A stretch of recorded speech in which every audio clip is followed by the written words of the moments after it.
So, Games Radar has just announced that Dragon Age 4 is now becoming Bioware's next big focus as Anthem loses its lead creators. Now, that's not necessarily true. That just means people are being shuffled around whenever games start going into production or into other stages of development. So, you could argue that the 10-year cycle for Anthem is just changing hands. 10 years is pretty ambitious, and I doubt it'll see that long. Who knows how long it'll last this year? We have no idea what they're doing, what the player base is like, if there's anyone even playing the game, if it's worth Bioware's time, if they're making any money off of any microtransactions. It doesn't look like that considering how small the player base is, but who knows? Anyway, the announcement was 3 people who are leads on the project left. And according to Michael Gamble, he's working on supposedly, well, I don't know because he blocked me. But according to Mark Darrah, he is supposedly working on Dragon Age 4, but he could also still be working on Anthem. We don't know exactly.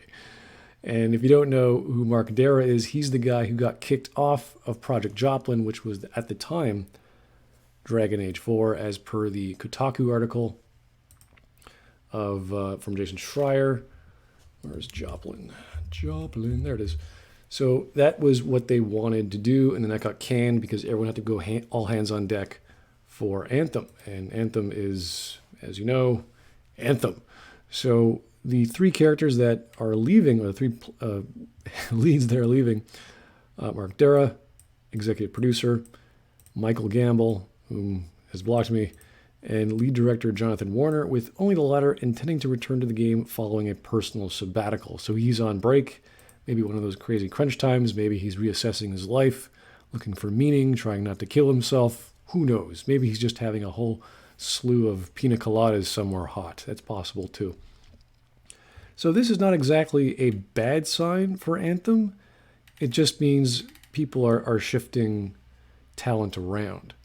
And who knows? Maybe new talent can make Anthem look better. Either way, this is not very exciting news. It's pretty standard stuff.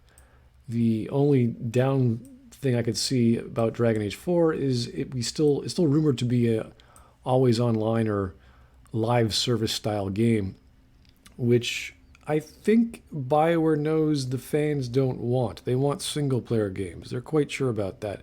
If the fan or player base of Anthem is any showcase of what the fans want, it's not Anthem, it's not more online games, or at least not bad online games. Maybe there is a room for some sort of RPG online mini MMO. Who knows? I'd be curious to see what they can do with it, but that's not what I personally want out of a Bioware game. We want single-player games, multiplayer optional if non-existent.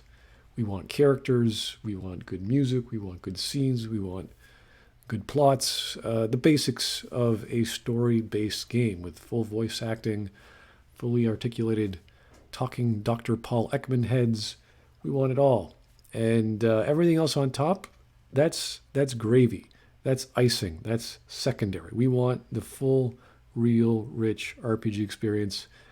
And Bioware should know better. This is their flagship medieval dark fantasy story.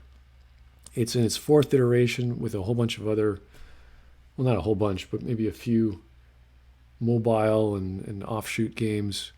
So they really have to know what they're doing at this point, and it doesn't look like it's going to be that way. They screwed up with Andromeda, they screwed up with Anthem. I would argue they also screwed up with Dragon Age Inquisition, but that sold very well, so it depends on what you consider successful.